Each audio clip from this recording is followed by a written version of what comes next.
നമസ്കാരം. മഠത്തിലെ രുചിയിലേക്ക് എല്ലാവർക്കും സ്വാഗതം. ഇന്നത്തെ റെസിപ്പി എന്ന് പറയുന്നത് പറയുമ്പോൾ തന്നെ വായിൽ വെള്ളം വരും കേട്ടോ. അതുകൊണ്ട് കൂടുതൽ പറയുന്നില്ല, എന്നാലും ഒരു കിടു തന്നെയാണ്. ഇത് മാത്രം മതി ഊണ് കഴിക്കാൻ. അപ്പോൾ തക്കാളി എന്തായാലും ഞാൻ അങ്ങനെ വലിയ കഷ്ണങ്ങളാക്കിയിട്ട് പകുതിയാക്കിയിട്ട് വെച്ചിട്ടുണ്ട്. ഇനി എന്താ ചെയ്യാൻ പോകുന്നതെന്നൊക്കെ നമുക്ക് ഡയറക്റ്റ് അങ്ങോട്ട് ചെയ്യാവുന്നതേ ഉള്ളൂ. പെട്ടെന്ന് തീരും. ശരിക്കും പറഞ്ഞു കഴിഞ്ഞാൽ ഒരു 5 മിനിറ്റ്സ് റെസിപ്പിയാണ് കേട്ടോ. അപ്പോൾ നമുക്ക് നേരെ അടുപ്പിൻ്റെ അടുത്തേക്ക് പോവാം. ഞാൻ ഗ്യാസ് കൊടുത്തിട്ട് ഒരു കടായി അടുപ്പത്ത് വെച്ചിട്ടുണ്ട്. അതിലേക്ക് നല്ലോണം 1.5 ടേബിൾ സ്പൂൺ, നിങ്ങൾ ക്വാണ്ടിറ്റിക്ക് അനുസരിച്ച് ഒഴിച്ചോളൂ. ഞാൻ എപ്പോഴും അതേ കുറച്ച് അധികം ഉണ്ടാക്കുന്ന കൂട്ടത്തിലാണ്. അപ്പോൾ 1.5 ടേബിൾ സ്പൂണാണ് ഞാൻ വെളിച്ചെണ്ണ ഒഴിച്ചു കൊടുത്തിരിക്കുന്നത്. ആദ്യം തന്നെ നമുക്ക് എരിക്കനുസരിച്ച് ഞാനതൊക്കെ അതന്നെ പറയുള്ളൂ കേട്ടോ. ചിലർക്ക് എരി കൂടുതൽ ഇഷ്ടമാവും, ചില ആൾക്കാർക്ക് തീരെ എരി പറ്റാത്തവരുണ്ടാവും. അപ്പോൾ അതിനനുസരിച്ചിട്ട് മുളകൊക്കെ എടുത്തോളൂ. എരിക്കനുസരിച്ചിട്ട് മുളക്. ആദ്യം ഈ മുളക് ഒന്ന് നന്നായിട്ട് ഒരു കറുത്ത കളറായിക്കോട്ടെ, ഒരു കുഴപ്പമില്ല കേട്ടോ, വറുത്തെടുക്കേണ്ടതുണ്ട്.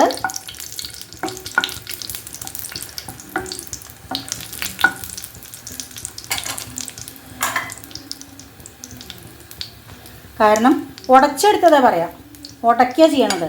നമുക്ക് കൈ കൊണ്ട് ഉടയ്ക്കാം. ഇനി കൈ കൊണ്ട് മുളകൊക്കെ എരിയെന്നുള്ള ആൾക്കാരാന്ന് വിചാരിച്ചു കഴിഞ്ഞാൽ മിക്സിയുടെ ജാറിലിട്ടിട്ട് ഒന്ന് ക്രഷ് ചെയ്തോളൂ. പക്ഷേ അതിൻ്റെ ആവശ്യം വരില്ല. ഇതേപോലെ കണ്ടോ, നന്നായിട്ട് കളറ് മാറണം. അപ്പോൾ പെട്ടെന്ന് തന്നെ നമുക്ക് ഉടഞ്ഞു കിട്ടും. ഒക്കെ നിങ്ങളുടെ ഇഷ്ടത്തിനനുസരിച്ച് ചെയ്തോളൂ കേട്ടോ. അപ്പോൾ ഇത് നമുക്കിങ്ങോട്ട് കോരിയെടുക്കാം. ഇതേപോലെ കളറാവണം കേട്ടോ. ഇത് നമുക്കിവിടെ കോരി മാറ്റാം.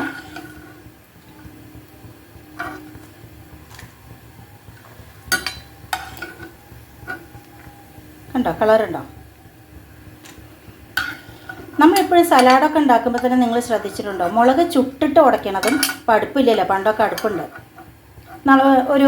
ഇപ്പോൾ ഒരു പപ്പടക്കോലിൽ മുളക് കോർത്തിട്ട് നമുക്ക് ഗ്യാസിൽ തന്നെയല്ലേ ചുടാൻ പറ്റുള്ളൂ. അപ്പോൾ അതൊരു പ്രത്യേക ടേസ്റ്റാണ് ചുട്ട സാധനങ്ങൾക്ക്. ഇനി നല്ലോണം ഒരു വലിയ സവോള ഉണ്ടായിരുന്നു, നല്ല വലിയ സവോളയായിരുന്നു. അപ്പോൾ അത് ഒരു ബ്രൗൺ കളർ ആയിക്കോട്ടെ എന്ന് നമുക്ക് നന്നായിട്ട് വഴറ്റിയെടുക്കാം. ഇങ്ങനെ ഞാൻ എപ്പോഴും പറയുന്ന പോലെ തന്നെ പറയാം, ഇങ്ങനത്തെ നോൺ സ്റ്റിക്കിൻ്റെ പാനാണ് അതിനൊക്കെ നല്ലത് കേട്ടോ. കാരണം കരിഞ്ഞു പോവാതെ നമുക്ക് നോക്കാൻ വേണ്ടി പറ്റും. വെയിറ്റ് ചെയ്യാം.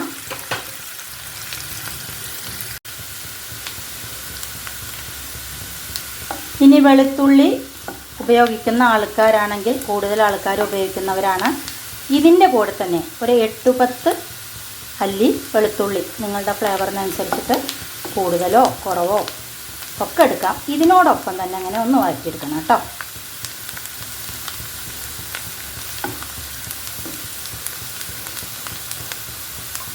നന്നായി വരട്ടെ. ഇപ്പോൾ കണ്ടോ, നന്നായിട്ട് കളറൊക്കെ മാറിയിട്ടുണ്ട്. ഞാൻ ഗ്യാസ് ഒന്ന് ഓഫ് ചെയ്ത് കൊടുക്കുകയാണ്, കരിഞ്ഞു പോകണ്ടല്ലോ. ഇത് നമുക്ക് വേറൊരു പാത്രത്തിലേക്ക് വാങ്ങിയെടുക്കാം കേട്ടോ.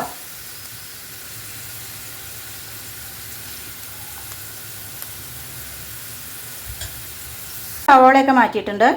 ഇനിയാണ് നമ്മുടെ ഇതിലത്തെ മെയിനായിട്ടുള്ള ഇൻഗ്രീഡിയൻറ്റ് വരാൻ പോകുന്നത്, തക്കാളി.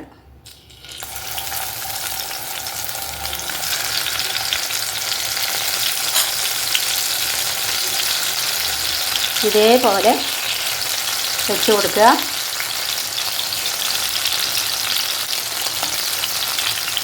ഗ്യാസ് നല്ല ലോ ഫ്ലെയിമിൽ വെക്കണം.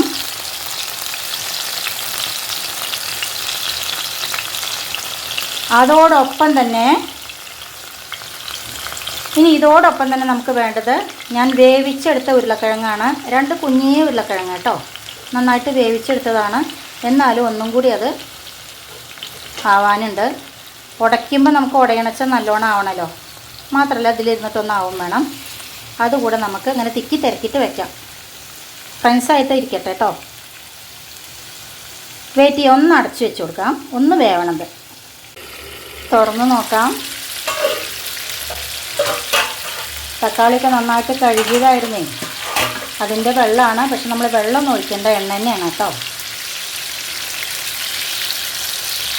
ഒന്നതിൻ്റെ പുറത്തെ തോലൊക്കെ അടർന്ന് കിട്ടണം. അതുകൊണ്ട് തന്നെ ഒന്ന് മറിച്ചിട്ടതിന് ശേഷം തിരിച്ചിട്ട് കൊടുക്കുക. ഇനി വേറെ നമ്മൾ എണ്ണയൊന്നും ഒഴിക്കേണ്ട ആവശ്യമില്ല. ഒന്ന് നന്നായിട്ട് വാടി വരട്ടെ കേട്ടോ. അപ്പോൾ കണ്ടോ, നമ്മളെല്ലാം മറിച്ചിട്ട് കൊടുത്തിട്ടുണ്ട്. ഉരുളക്കിഴങ്ങും തക്കാളിയും ഒന്നും കൂടെ അടച്ച് വെച്ച് കൊടുക്കാം. അവിടെ ഇരിക്കട്ടെ. തുറന്ന് നോക്കാം. അടച്ച് വെച്ച് കഴിഞ്ഞാൽ കുറച്ച് വെള്ളം വരുമല്ലോ, അതാണ് അങ്ങനെ എന്ന് പറയുന്നത് കേട്ടോ. ഇത് നമുക്ക് ഈ തോലും കൂടെ എടുക്കാൻ കിട്ടണം, അത്രയും മതി. ഒന്നും കൂടെ എല്ലാം ഒന്ന് കംപ്ലീറ്റ് കൊടുക്കാം കേട്ടോ. ഇനി നമ്മൾ അടച്ച് വെച്ച് കൊടുക്കണ്ട കേട്ടോ.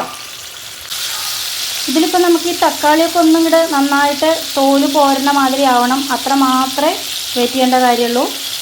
അപ്പോൾ ഇങ്ങനെ നമ്മൾ അടിയിലേക്ക്, അതായത് ഇങ്ങനെ മറിച്ചിടുന്ന സമയത്ത് ആ തക്കാളിയുടെ ജ്യൂസാണ് കേട്ടോ ഇത് എണ്ണയിൽ കൂടെ ഉള്ളത്.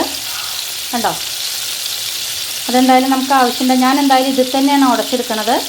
നിങ്ങൾക്ക് വേണമെങ്കിൽ വേറെ പ്ലേറ്റിലേക്കോ പാത്രത്തിലേക്കോ ഒക്കെ ആക്കാം.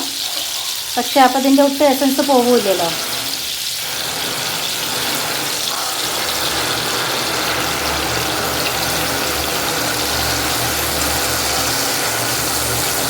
ഇനി ഒന്ന് മറച്ചിട്ട് കൊടുക്കണോടുകൂടി ഇതിലത്തെ വെള്ളമൊക്കെ, അതായത് ഒക്കെ ഡ്രൈ ആയി കിട്ടും കേട്ടോ. അപ്പോൾ ഇനി നമുക്കിത് കമത്തിടേണ്ട കാര്യമില്ല കേട്ടോ. ഇനിയിപ്പോൾ പെട്ടെന്ന് തന്നെ വെള്ളമൊക്കെ അങ്ങോട്ട് വറ്റിക്കോളും. മതി, കണ്ടോ, ഒരു ഇതൊക്കെ എണ്ണയൊക്കെ നന്നായിട്ട് വറ്റിയിട്ടുണ്ട്. ഇനി ഇത് നമുക്കൊരു പാത്രത്തിലേക്ക് മാറ്റാം. എന്നിട്ട് ഇതിൽ കുറച്ച് കറിവേപ്പിലയും കൂടി നമുക്ക് വറുത്തെടുക്കേണ്ടതുണ്ട്. അപ്പം ഗ്യാസ് ഓഫ് ചെയ്ത് കൊടുക്കുകയാണ്. ഓരോന്നായിട്ട് നമുക്ക് ഒരു പാത്രത്തിലേക്ക് മാറ്റാം. എന്നിട്ട് ഇതിൻ്റെ തോല് കളയണം കേട്ടോ.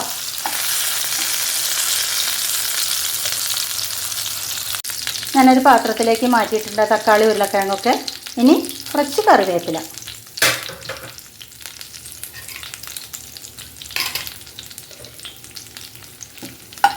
ഒന്നങ്ങടായി വെക്കാം കേട്ടോ. ഇപ്പോൾ കറിവേപ്പില അങ്ങനെ പൊടിഞ്ഞ് കിട്ടണമെന്നൊന്നുമില്ല കേട്ടോ. ഒന്ന് നന്നായിട്ട് അതിൻ്റെ ഡ്രൈ ആക്കിയാൽ മതി. എന്നിട്ട് ഇത് തന്നെയാണ് വെക്കാം നമുക്ക്. അപ്പോൾ ആ ചൂടിലിരുന്നിട്ട് നല്ലോണം ഉണ്ടായിക്കോളും. എന്നിട്ട് തക്കാളിയുടെ തോലൊക്കെ എടുത്തതിന് ശേഷം നമുക്ക് ഉടച്ചെടുക്കാം.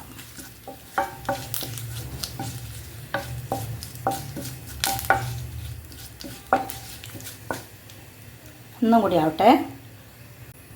മതി, കണ്ടോ, കറിവേപ്പിലയുടെ കളറൊക്കെ നന്നായിട്ട് മാറി വന്നിട്ട് ഗ്യാസ് ഓഫ് ചെയ്ത് കൊടുക്കാം. ഇനി ഇതിൽ തന്നെ ഇരുന്നിട്ട് നന്നായിട്ടൊന്ന് ആയിക്കോളും. എന്നിട്ട് ഞാൻ പറഞ്ഞില്ലേ, ഞാനിത് തന്നെയാണ് ഉടച്ചെടുക്കുന്നത്. വെയിറ്റ് ചെയ്യാം. അപ്പോൾ നമുക്ക് ഇതിൻ്റെ തോലൊക്കെ ഒന്നിങ്ങനെ മാറ്റിയെടുക്കേണ്ടതുണ്ട് കേട്ടോ. അപ്പോൾ ആദ്യം അത് ചെയ്യാം. ചൂടാറിയതിന് ശേഷം മാത്രം മതി കേട്ടോ. ഇതിപ്പോൾ തന്നെ കുറേശ്ശെ ചൂടുണ്ട്. അപ്പോൾ ഇതൊക്കെ നമുക്കിങ്ങനെ തോല് കളയാം. അപ്പോൾ കണ്ടോ, നമ്മൾ വറുത്ത് വെച്ചിരുന്ന മുളകാണ്. ഇതേപോലെ കണ്ടോ നന്നായിട്ട് ഇങ്ങോട്ട് പൊടിയും. നിങ്ങൾക്കിങ്ങനെ കൈകൊണ്ട് പൊടിക്കാൻ ബുദ്ധിമുട്ടുണ്ടെങ്കിൽ ഞാൻ പറഞ്ഞില്ലേ, മിക്സിയുടെ ജാറിലിട്ടിട്ട് ഒന്ന് ക്രഷ് ചെയ്താൽ മതി. ഇതിപ്പോൾ ശരിക്കും നല്ല ക്രിസ്പി ആയ കാരണം കണ്ടോ നന്നായിട്ട് പൊടിഞ്ഞു കിട്ടും. ആദ്യം നമുക്ക് ഈ മുളകൊന്ന് നന്നായിട്ട് ഉടച്ചെടുക്കാം കേട്ടോ. അപ്പോൾ ഞാൻ മുളക് ഉടച്ച് വെച്ചിട്ടുണ്ട്. കണ്ടോ, കറിവേപ്പില നന്നായിട്ട് നമുക്കിങ്ങോട്ട് ഇതാ ഇങ്ങനെ പൊടിക്കാൻ പറ്റുന്ന ഒരു പരുവായിട്ടുണ്ട്. ചെറിയ ചൂടിൽ തന്നെ ഇരുന്നു കൊണ്ട് ഇതിൻ്റെയൊക്കെ ഫ്ലേവർ ഭയങ്കരമായിരിക്കും കേട്ടോ. ഇനി നമുക്ക് ബാക്കി ഇൻഗ്രീഡിയൻസും കൂടി ഇട്ട് കൊടുക്കാം. ഇപ്പോൾ ഞാൻ ഉടച്ചെടുക്കാൻ വേണ്ടിയിട്ട് തക്കാളി ഉരുളക്കിഴങ്ങ് ഇട്ട് കൊടുത്തിട്ടുണ്ട്. നമ്മുടെ മുളക് കറിവേപ്പില നമ്മളൊന്ന് ഉടച്ചു. നമ്മൾ മാറ്റി വെച്ചിരുന്ന സവോള. ഇനി ഇതിലേക്ക് ഒറ്റ ടേബിൾ സ്പൂൺ മതി, അധികം വേണ്ട കേട്ടോ, പുളിവെള്ളം. ഇത് ഓപ്ഷനിലാണ്, പക്ഷേ ഇത് ചേർത്ത് കഴിഞ്ഞാൽ ഒരു പ്രത്യേക ടേസ്റ്റാണ്. ഇനി ആവശ്യത്തിന് ഉപ്പ് നോക്കിയിട്ട് മതി, പോരെങ്കിൽ പിന്നെ ഇടാം. ഇനിയാണ് ഇതിന് ഏറ്റവും അധികം ടേസ്റ്റ് കൂട്ടുന്ന ഒരു സംഭവം. അതെന്താ അറിയോ? പൊടിയായി അരിഞ്ഞു വെച്ച ഒരു വലിയ സവോള. അതും കൂടി ഇട്ട് കൊടുത്തതിന് ശേഷം കൈകൊണ്ടോ അല്ലെങ്കിൽ കൈകൊണ്ട് ഇങ്ങനെ ആക്കാൻ ഇഷ്ടമില്ലാത്ത ആൾക്കാരാച്ചാൽ ഒരു ഉടയ്ക്കണ സാധനം ഉണ്ടല്ലോ, കടകോലിൻ്റെ മാതിരി ഉള്ളത്, വെജിറ്റബിളൊക്കെ ഉടയ്ക്കണത്, അതെടുത്തോളൂ. എന്തായാലും ഞാൻ കൈകൊണ്ട് തന്നെയാണ് നന്നായിട്ട് ഉടച്ചെടുത്തതാണ് ആക്കാൻ പോകുന്നത്. കൈയൊക്കെ നന്നായി കഴുകി വരിക, എന്നിട്ട് ഇങ്ങനെ ചെയ്യുക. അല്ലാത്ത ആൾക്കാർ മിക്സിയുടെ ജാറിലിട്ടിട്ടൊന്നും അടിക്കരുത്. ഇതിങ്ങനെ നന്നായിട്ട് നമുക്ക് ഉടച്ചെടുക്കാം. ഇനി ഉടയ്ക്കൽ കഴിഞ്ഞിട്ട് ഞാൻ കാണിച്ചു തരാം കേട്ടോ. ഇപ്പം കണ്ടോ, ഞാൻ നന്നായിട്ട് ഉടച്ചെടുത്തിട്ടുണ്ട്. അമ്മിക്കുട്ടി കൊണ്ട് ഒന്ന് കുത്തിയിട്ടോ, നേരെ ഉടയാത്തതേ. ഇനി ഇതിലേക്ക് വളരെ കുറച്ച് മതി, ഒരു 1/2 ടീസ്പൂൺ മതി വെളിച്ചെണ്ണ, പച്ച വെളിച്ചെണ്ണ. ഒന്നിങ്ങനെ ഇരിക്കട്ടെ കേട്ടോ, ഒന്നിങ്ങനെ സെറ്റാവട്ടെ. അപ്പോൾ അത് കണ്ടു കഴിഞ്ഞാൽ എങ്ങനെയുണ്ട് ഒന്ന് പറയൂ. എന്താ പറയുക അല്ലേ. അപ്പോൾ ചോറ് കൊണ്ടുവരാം കേട്ടോ. ചോറ് വിളമ്പിയിട്ടുണ്ട്. നമ്മുടെ ഉടച്ചെടുത്തത് കുറച്ച് ഞാനൊരു പാത്രത്തിലേക്ക് ആക്കിയിട്ടുണ്ട്.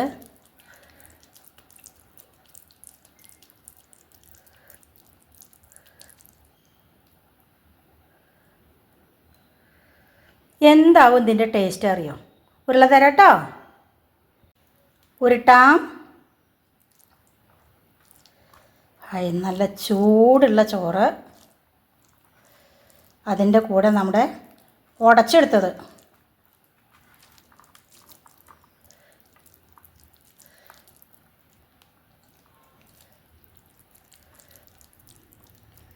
ഇതൊന്നും ഇഷ്ടപ്പെടാതിരിക്കാൻ യാതൊരു തരമില്ല കേട്ടോ. എല്ലാവരും കഴിച്ചോളൂ. ഉടച്ചെടുത്തത് കൂട്ടിയിട്ട് ഒരു ഉരുള. എല്ലാവരും ഉണ്ടാക്കി നോക്കണേ. മറ്റൊരു പുതിയ വീഡിയോ ആയിട്ട് നാളെ കാണാം. അതുവരേക്ക് ബായ്.